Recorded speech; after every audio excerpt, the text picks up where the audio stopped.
You ever hear a silence so loud it feels like a pressure in your ears? That was Elias Vance's world. For 5 long years, his ranch in the Montana high country wasn't quiet.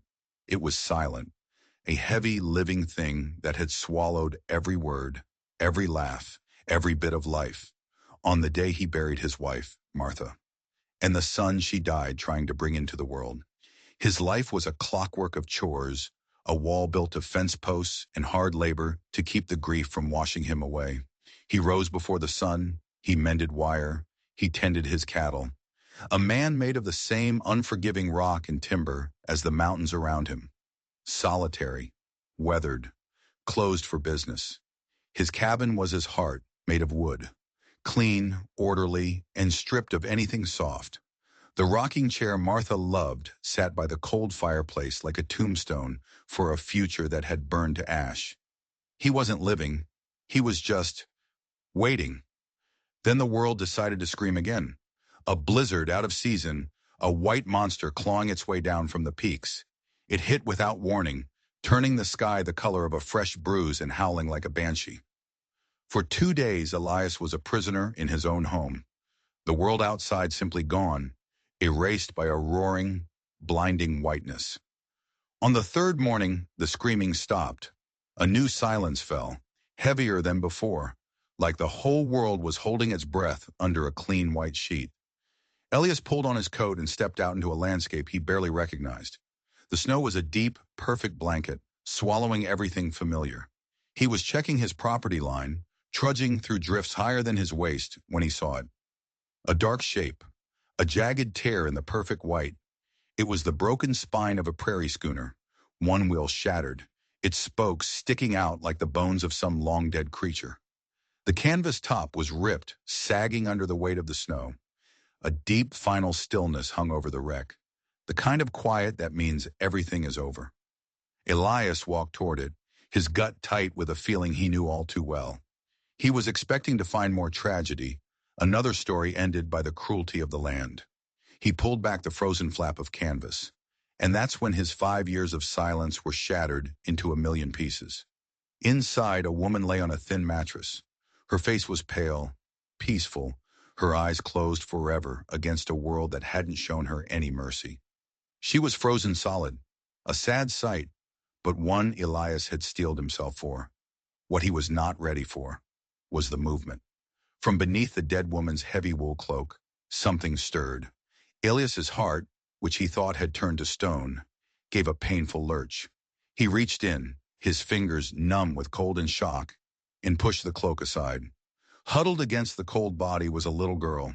She couldn't have been more than 5 or 6, her face smudged with dirt, her eyes wide with a terror so deep it looked ancient. She was clutching a bundle wrapped in blankets, holding it with a ferocity that seemed impossible for her size. "Mama won't wake up," she whispered, her voice a tiny, cracked thing. Elias couldn't speak. His throat felt like it was filled with rust. He just reached for her, slow and deliberate, trying not to spook her. She flinched, but she was too cold, too weak to resist. He lifted her out of the frozen tomb. She weighed almost nothing. And as he did, he heard a sound from the bundle she was clutching so tightly, a faint, mewling cry, so fragile it was almost stolen by the wind. It wasn't a doll. It was a baby, a newborn. He stood there in the wreckage of the wagon, the silent man in a silent world, holding a trembling girl who was holding a tiny, impossible spark of life. The past he couldn't escape, and a present he never asked for, crashed together, and Elias Vance was suddenly, terrifyingly, at the center of it all. He carried them back to the cabin, his mind a hurricane of panic and raw, screaming denial. The little girl was a feather in one arm. The baby, clutched in her sister's protective embrace, was a question he had no answer for. He pushed open his cabin door, and the silence inside rushed out to meet him. It was the same silence he'd lived with for half a decade, but now it sounded like an accusation. He set the girl down by the hearth. She immediately scrambled to check the baby, unwrapping the blankets with a practiced, heartbreaking care. The infant was terrifyingly small, its skin tinged blue, its cries thin and weak. Elias moved on pure instinct. The part of him that knew how to keep a newborn calf alive in a storm overriding the part of him that wanted to run. He stoked the fire until it roared, filling the room with a desperate, praying heat. He filled a basin with warm water, his hands shaking. "What's your name?" he asked, his voice a gravelly rasp he barely recognized. "Cora," she replied, her eyes never leaving the baby. "And the baby?" "Rose." The name hit him like a punch in the gut. Rose. It was the name he and Martha had whispered to each other, the name they'd chosen for a daughter they never got to hold. He shoved the memory down, hard. There was no time for ghosts. The baby needed to be warmed. It needed to be fed. He had nothing. No milk, no clothes, nothing. He was a cattle rancher. He knew how to pull a calf, set a bone, face a wolf. He didn't know the first thing about keeping a human baby alive. Desperation kicked in. He remembered the cow that had calved just before the storm. He grabbed a pail and plunged back into the biting cold, returning minutes later with a small amount of rich milk. He diluted it with boiled water, a crude guess, a desperate hope. He dipped a strip of clean cloth into the warm liquid and offered it to the baby. Rose fussed, her weak cries tearing at him, but eventually she began to suckle, taking in the barest drops of life. Cora watched every move with an unnerving, silent intensity. Her eyes were ancient, filled with a seriousness that didn't belong on a child's face. She was the guardian, and he was the stranger on trial. For 2 days this was their world, a tiny, fragile rhythm of survival inside the cabin, while the remnants of the storm kept them locked away. Elias fumbled through the tasks, feeding the baby, making thin broth for Cora from his jerky, keeping the fire roaring. The silence between them wasn't empty anymore. It was thick with unspoken questions, with a grief too big for the small room. On the third evening, Rose began to wail. It wasn't a cry for food or warmth. It was a relentless, inconsolable scream of pure misery. Elias tried everything. He fed her. He changed her. He walked the floor with her until his arms ached and his soul felt frayed. Nothing worked. The sound filled the cabin, an echo of a loss too profound for such a tiny creature. He was failing. The thought was a cold stone in his gut. He finally sank into the rocking chair, Martha's rocking chair, and held the screaming infant against his shoulder, his body rigid with defeat. Cora, who had been sitting silently by the fire, stood up and walked over to him. She looked from his grim, exhausted face to her wailing sister. She reached out a tiny hand and laid it on his arm. He looked down at her, surprised by the touch. "Mister," she said, her voice small but clear, "Mama said we had to get away from the bad man." The words hung in the air, completely changing the story. It wasn't just a tragic accident. It wasn't just a storm. "Bad man?" Elias asked, his voice low. "He wanted Mama's locket," Cora whispered, her eyes darting toward the door as if he might appear at any moment. "She gave it to the other lady, the one in the wagon. She told her to run with us, to keep us safe." Elias froze. The dead woman in the wagon wasn't their mother. She was a decoy, a sacrifice, and these children weren't just orphans. They were fugitives. The baby's cries seemed to fade into the background. The small, warm cabin suddenly felt like a trap, a tiny island in an ocean of unknown danger. Who was this man? Why did he want to lock it so badly he would chase a woman and 2 children into a killer blizzard? And the most terrifying question of all, where was their real mother? Cora's hand squeezed his arm, her small face a mask of desperate hope. "Mister," she asked again, her voice unwavering, "can you help us?" The question ripped through the walls Elias had built around his heart. This wasn't just a plea to save them from the cold. It was a plea to save them from a monster he couldn't see, a threat that was still out there, somewhere in the snow. He looked from the screaming baby in his arms to the little girl who was putting all her faith in a broken stranger. He had no answer, none at all. But as he looked into her eyes, he knew with a certainty that terrified and electrified him. He had to try.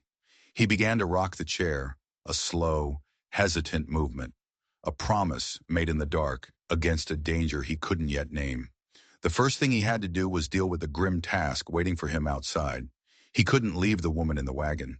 It wasn't right. The next morning, while Cora was distracted watching Rose, he hitched his horse to a sled and made the solemn journey. As he worked, his mind raced. Cora had said the woman wasn't her mother. She was just a lady who was helping them. He looked at her now, her face serene in its frozen sleep. She was dressed well, in city clothes, not the sturdy homespun of a homesteader. Not at all prepared for a cross-country journey, let alone a blizzard. And that's when he noticed it. Tucked deep into her boot, almost completely hidden, was the corner of a folded oilskin pouch. His fingers, clumsy with the cold, worked it free. Inside wasn't money or a map. It was a sheaf of papers, letters, and a deed. A deed to a large valuable piece of land near Blackwood Creek. The name on the deed wasn't the woman's. It was made out to a Mr. Alistair Finch. He buried her in the small, windswept plot next to Martha and his son. He said the Lord's Prayer over the raw earth, the words feeling foreign and heavy on his tongue. But as he stood there, he felt like he was bearing more than a body. He was bearing a secret he didn't understand, a secret that had somehow found its way to his doorstep. Back in the cabin, a new, fragile life was taking shape. The rigid silence of his past was being replaced by the chaotic, demanding, and strangely vital clutter of children. Damp cloths dried by the fire, the air smelled of warm milk and wood smoke, and his world, once so quiet, was now filled with the cries and coos of a baby and the soft, humming questions of a little girl. He was changing. He didn't even notice it at first. He learned to tell Rose's hungry cry from her tired one. He found himself murmuring nonsense to her as he rocked her, the sound of his own voice a surprise. Cora was his shadow. She didn't play like other children. The world had burned that out of her. Instead, she helped. She brought him things before he asked. She sang soft, tuneless songs to Rose that her real mother must have taught her. One afternoon, she pointed to a high shelf near the fireplace. On it, gathering dust, sat a small carved wooden horse he'd made years ago. "Who is that for?" she asked. Elias's hand stilled. He hadn't looked at it in years. "I made that," he said, his voice quiet. "A long time ago, for a boy." He didn't look at her, waiting for the painful questions that never came. She just reached up and gently touched the horse's nose. "It's a good horse," she said. In that moment, he realized she wasn't just a responsibility anymore.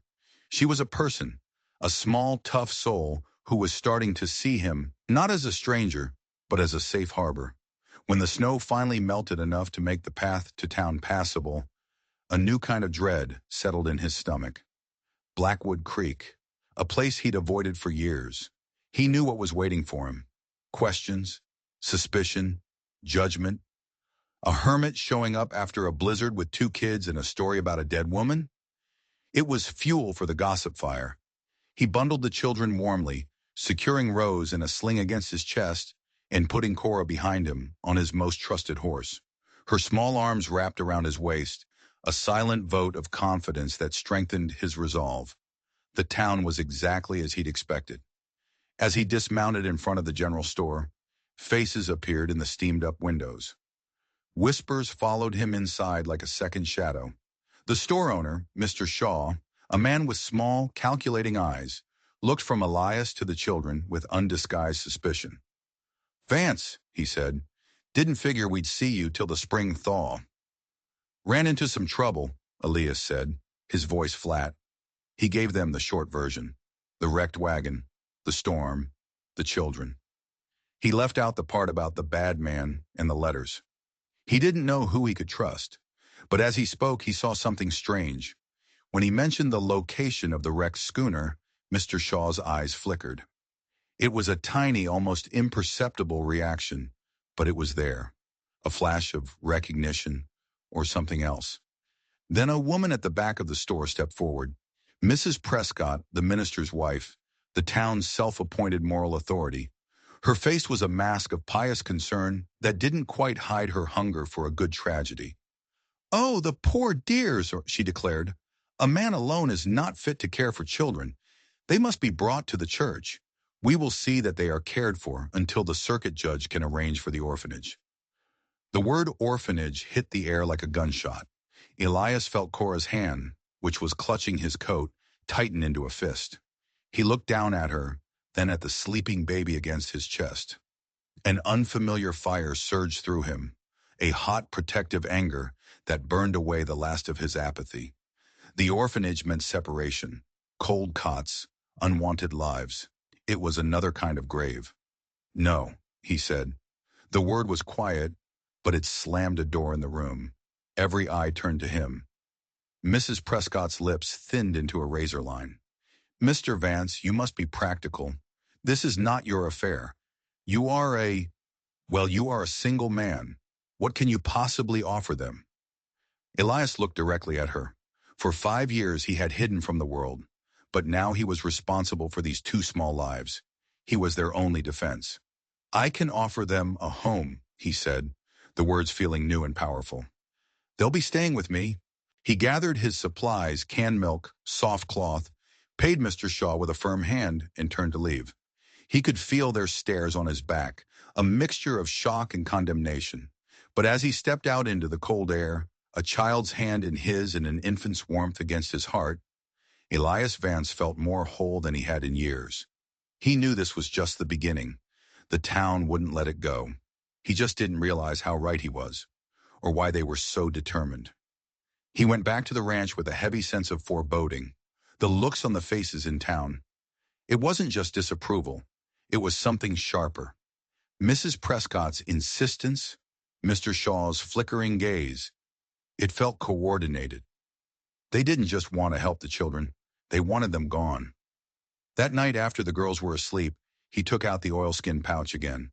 He smoothed the letters out on the table by the light of the lantern. They were written in a fine, elegant hand. They were from the dead woman, whose name was Eleanor, to her sister back east. He began to read, and the blood in his veins went cold. The letters told a story of a young woman who had come west to be the governess for the two daughters of a wealthy man named Alistair Finch. Finch had recently inherited a fortune and bought a huge tract of land, the land from the deed, intending to build a new life after his wife's tragic death. But something was wrong in Blackwood Creek. Finch had become reclusive, paranoid. He was convinced someone was trying to swindle him out of his land. He mentioned Mr. Shaw, the store owner, by name. He said Shaw was trying to pressure him, to force him to sell for a fraction of its worth, hinting that he knew a dark secret about Finch's past. The last letter was frantic, written in a smeared, panicked scrawl. Alistair is gone. He rode out 2 days ago to meet with Shaw and never returned. Shaw claims he sold the land and left town, but I don't believe him. A man was here last night, a brute with cold eyes asking questions. He works for Shaw. I think Alistair is dead. They will come for the children next. The deed is the only proof of their inheritance. I have to get them away. I will take the North Trail, make them think I am heading for the mountains. But I will send the children south with a trusted friend. Her name is Sarah. She is their mother's cousin. If anything happens to me, find them. For the love of God, find them. Elias dropped the letter as if it were on fire. The dead woman wasn't Sarah. She was Eleanor, the governess. She had deliberately sacrificed herself to create a diversion. The woman he'd buried was a hero. And Cora and Rose weren't just orphans. They were heiresses. Mr. Finch was their father. And Mr. Shaw, the respectable store owner, was very likely his murderer. Mrs. Prescott's desire to send them to an orphanage suddenly made a terrifying kind of sense. If the children were gone, declared orphans with no family, who would claim their father's land? The land that Shaw now believed he controlled? This wasn't about charity. It was about greed. It was about murder. And he, Elias Vance, the man who wanted nothing to do with the world, was standing right in the middle of it. He looked at the sleeping children, their innocent faces shadowed by the firelight. Cora's words echoed in his head. Mama said we had to get away from the bad man. She wasn't talking about some random outlaw. She was talking about the man who ran the general store. The man who was, for all intents and purposes, the law in Blackwood Creek. A week later he saw them coming, a sleigh cutting a sharp line across the snow-covered landscape. 3 figures, dark against the setting sun. The minister, Mr. Hale, his wife, the pious Mrs. Prescott, and the man whose name was poison on his tongue, Mr. Shaw, the constable. This wasn't a social call. This was an enforcement action. Elias's heart settled into a low, heavy drum beat. He sent Cora to sit by the fire with Rose, who was sleeping in the cradle he had once thought would never be used. "Stay here," he said, his voice calmer than he felt. He stepped onto the porch as the sleigh pulled up. The air was cold and dead still. "Vance," Mr. Hale began, his face grim, "we've come to take the children. It's for their own good." "Their good is being seen to right here," Elias replied. He didn't move. He was a stone wall in front of his door. Mrs. Prescott stepped forward, her voice dripping with false pity. "Mr. Vance, this is no place to raise children. It is a place of sorrow." The words were a deliberate, cruel jab at his past, at the graves just beyond the cabin. "They need a woman's touch. The orphanage in Helena is a fine institution." "They will not be separated," Elias said, his voice flat and hard. "And they will not be sent away." Shaw scoffed, hitching up his trousers. He had a coiled energy about him, a predator's confidence. "You're a hermit, Vance. The law will see it our way when the judge arrives." "The law isn't here yet," Elias said, his voice dropping. "And until it is, they are under my protection." He knew he was playing a dangerous game. He was openly defying the constable. But he had the letters. He had the truth. The problem was, the letters were his word against theirs. In a town Shaw controlled, that wasn't a fair fight. He needed to be smart. "You seem awfully concerned about two children you've never met, Shaw," Elias said, his eyes locking onto the store owners. "Almost as if their father owed you money." The shot in the dark hit its mark. Shaw's face tightened, a flicker of panic in his eyes. "I don't know what you're talking about." "Don't you?" Elias pressed on, bluffing with all he had. "A man named Finch bought a big piece of land. Maybe you made him a deal." Shaw took a step forward, his hand dropping to the pistol on his hip. "You're crazy, Vance. Grief's rotted your brain. Now step aside." Elias stood his ground. The air crackled with tension. This was it. The moment it all went wrong. He was one man against three, one of them armed and with the law on his side. He had no chance. And then the cabin door creaked open behind him. Cora. She stood there, a small silhouette against the warm firelight. She had heard everything. Her face was pale, but her eyes were fierce. She walked across the porch, her small boots silent on the planks, and came to stand beside him. She slipped her small, warm hand into his. It wasn't the gesture of a frightened child. It was the gesture of an ally. She stood shoulder to shoulder with him, facing them down. The sight seemed to momentarily disarm them. This wasn't just a crazy hermit anymore. This was a family, however strange, presenting a united front. But Shaw was not a man to be swayed by sentiment. His eyes were cold, calculating the odds. The girl was a witness. He couldn't leave her. He couldn't leave either of them. "This is your last chance, Vance," Shaw snarled. "Give us the children." "No," Elias said. And that's when Shaw's hand moved. He drew his pistol, the click of the hammer echoing in the frozen twilight. But before he could level the gun, before Elias could even react, a small voice cut through the air.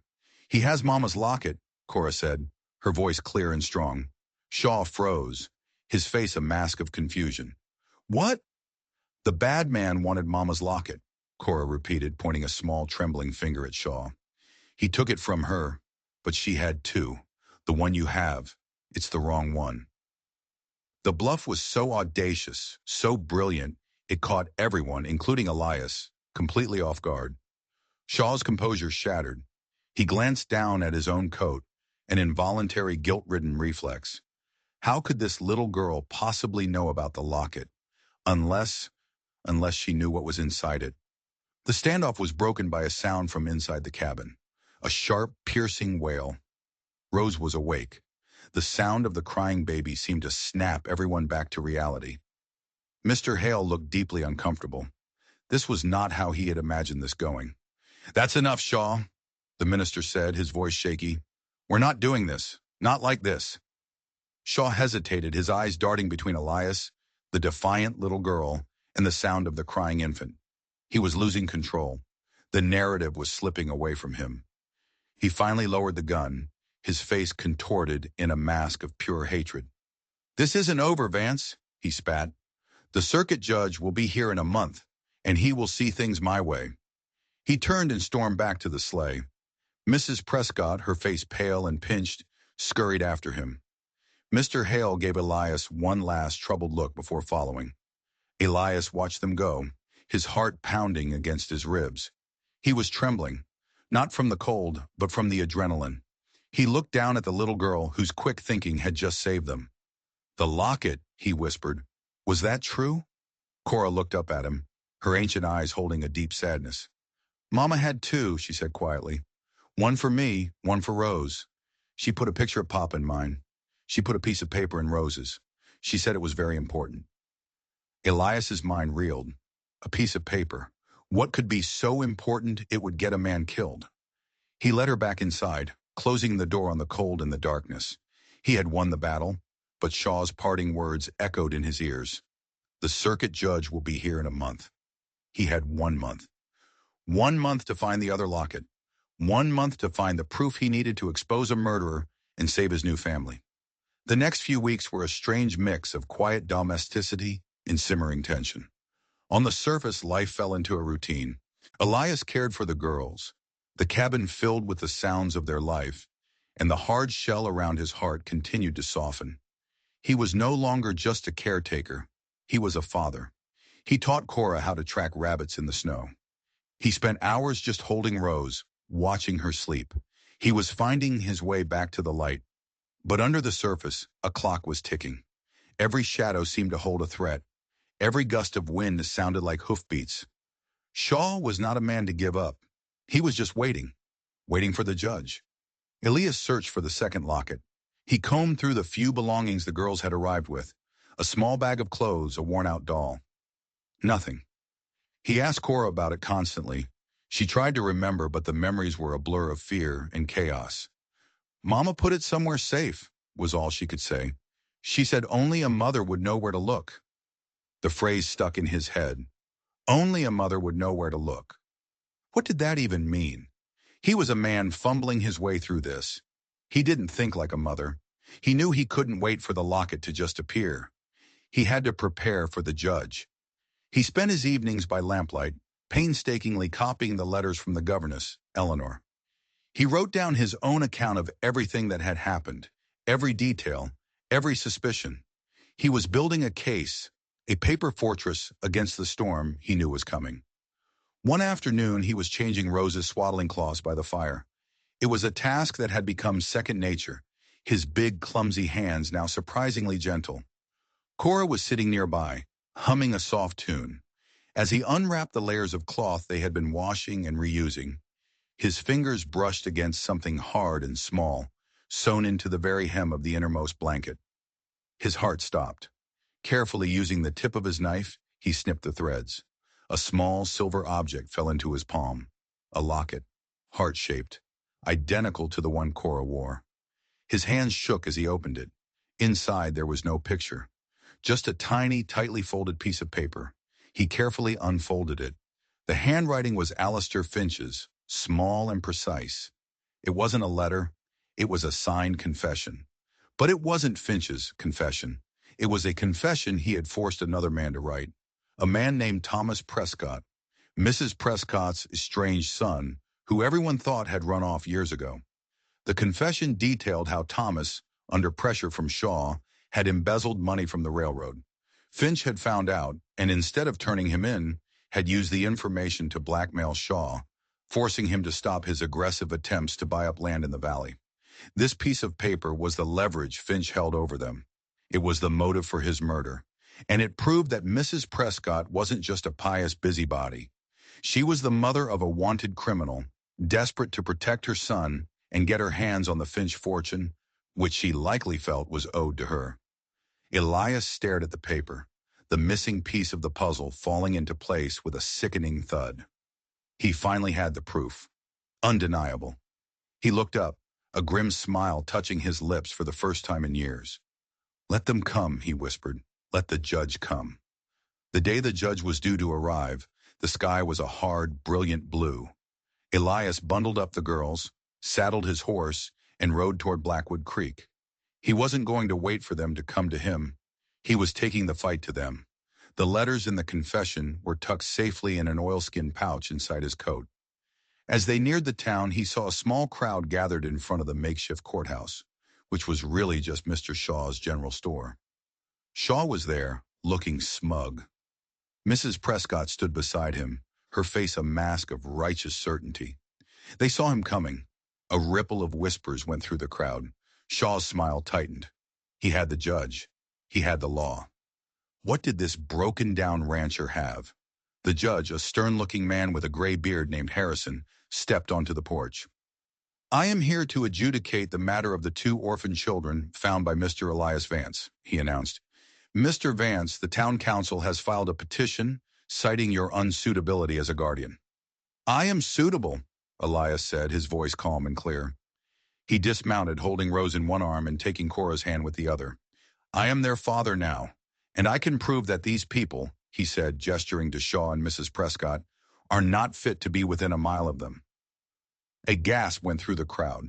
Shaw stepped forward, his face turning purple with rage. "This is an outrage! This man is a lunatic!" "Am I?" Elias said. He looked at Judge Harrison. "Sir, I have evidence that Mr. Shaw and Mrs. Prescott conspired to murder the father of these children, Alistair Finch, in order to steal their inheritance." The accusation was so bold, so shocking, it silenced the entire street. "Evidence?" the judge asked, his eyes narrowing. "Letters," Elias said, "from the children's governess, written just before she was killed. And a confession." He looked directly at Mrs. Prescott, whose face had gone deathly pale. "A confession written by your son, Thomas. A confession about the money he and Mr. Shaw stole from the railroad." It was a hammer blow. Mrs. Prescott staggered back as if she'd been physically struck. All eyes in the town turned on her. The whispers turned into a roar of shock and accusation. Her carefully constructed reputation shattered in an instant. Shaw, seeing the tide turn against him, panicked. He wasn't a mastermind. He was a bully and a thief, and he was cornered. He did what cornered animals do. He lunged. He didn't go for Elias. He went for Cora. He grabbed the little girl, pulling her in front of him as a shield, and drew his pistol, pressing it to her head. The crowd screamed. "Everyone stay back!" Shaw shrieked, his eyes wild with terror. "I'm leaving, and the girl is coming with me." Elias saw red, a primal rage, hotter and purer than any anger he had ever felt, washed over him. He gently handed the sleeping Rose to a stunned woman in the crowd. Ada Shaw, the store owner's kind wife, who looked at her husband with horror. "Let her go, Shaw," Elias said, his voice a low growl. He started walking forward, slow and steady. "I'll shoot her, Vance. I swear I will." "No, you won't," Elias said, his eyes locked on Shaw's. "You're a coward. You kill from the shadows.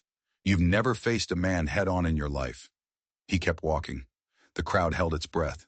Shaw's hand was shaking, his face slick with sweat. He was falling apart.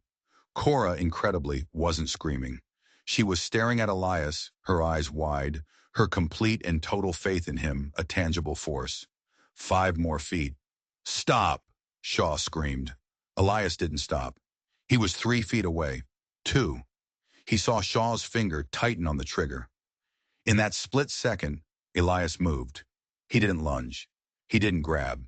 He simply raised his hand and said, "Look." He pointed over Shaw's shoulder, toward the end of the street.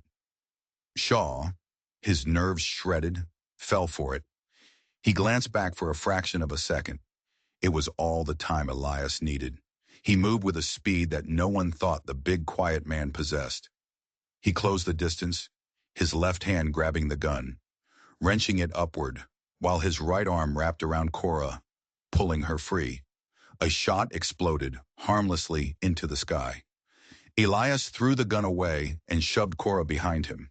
He stood there, unarmed, breathing heavily, shielding his daughter with his body, and stared down the man who had tried to destroy them. Shaw, disarmed and exposed, crumpled. He fell to his knees, sobbing, a pathetic, broken man. It was over. The aftermath was swift. Judge Harrison, after reading the letters and the confession, had Shaw arrested for the murder of Alistair Finch. Mrs. Prescott, disgraced and broken by the revelation of her son's crimes, became a recluse. The town of Blackwood Creek, shaken from its complacency, began to look at Elias Vance with a new, profound respect. The adoption was formalized. Cora and Rose legally became his daughters. Life on the ranch found a new rhythm, one of peace and healing. The silence was gone for good, replaced by Cora's laughter and Rose's happy gurgles. The cabin, once a monument to grief, was now a home, filled with light and warmth and crayon drawings tacked to the walls. Elias taught Cora to ride, her small form perched proudly on a gentle mare. He watched Rose take her first steps, her tiny hand clutching his finger. He had found his purpose. He had found his family. But there was still one ghost lingering, one unanswered question: Cora and Rose's real mother. According to the governess's letters, her name was Sarah, and she'd gone south. Elias, using some of the recovered inheritance money, hired investigators, sending letters to every town and territory south of Montana. For months there was nothing but silence. He started to accept that they might never find her, that she too had been a victim of the wilderness.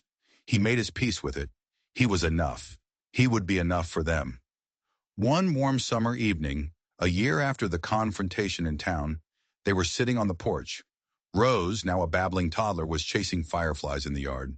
Cora was leaning against his side, reading a book he'd bought her. A comfortable, perfect silence had settled over them. Then they heard it, the sound of a lone rider approaching. Elias tensed, the old protective instincts flaring up. He stood, moving Cora behind him, and watched as a figure on a horseback came up the lane. It was a woman.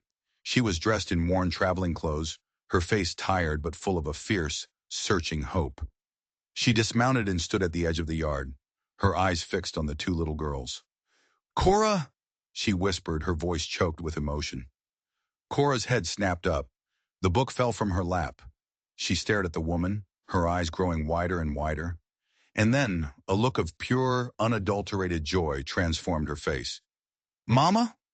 The woman, Sarah, burst into tears and ran forward, sweeping Cora into her arms.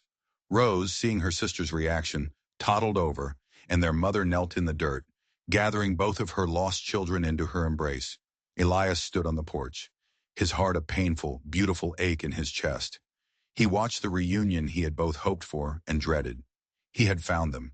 He had saved them. And now he was going to lose them. After the tears had subsided, Sarah stood up and faced him. Her eyes were full of a gratitude so immense it needed no words. "You're Elias Vance," she said. "The man of stone. Eleanor told me. She said if anyone could keep them safe, it was you." She explained what had happened. She had successfully led Shaw's hired man on a chase deep into the Southern Territories, eventually losing him. But the journey back had been perilous. She'd been robbed, left for dead, and had spent months recovering, never once giving up hope of finding her daughters. They sat on the porch and talked late into the night. Elias told her everything that had happened, and she listened, her hand never leaving her daughter's. Finally, as the moon climbed high in the sky, she looked at him, her expression serious. "I owe you a debt I can never repay. I have come to take my children home." Elias nodded. He had known this was coming.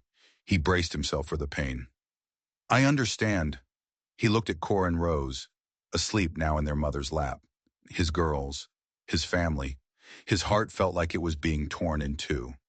"But," Sarah continued, a small smile playing on her lips, "it seems they are already home." Elias looked at her, confused. "I have been a wanderer for a year, Mr. Vance," she said. "I have no home to go back to. This place, the way they look at you, this is their home now. You are their father." She took a deep breath. "I was wondering," she said, her gaze steady and clear, "if this home had room for one more." Elias stared at her, at this strong, resilient woman, and at the two children who had saved him from his own silence. He looked out at the vast expanse of his land, which no longer felt empty, but full of promise. He looked at the cabin, no longer a place of ghosts, but a beacon of hope. He couldn't find them a mother. He couldn't replace what they had lost. He didn't have to. She had come home, and Elias Vance, the man of stone, Finally, after a long and unforgiving winter of the soul, felt the warmth of the sun. He smiled, a real, genuine smile that reached his eyes, and he said the one word that would start the rest of his life. Yes. What a story, right? It just goes to show you that sometimes the family you find is the one that was looking for you all along. It's a powerful reminder that even in the deepest silence, hope can find a way to make itself heard. If you enjoyed this story, do me a favor and hit that subscribe button. We've got a lot more tales to tell, and you won't want to miss a single one. Thanks for listening.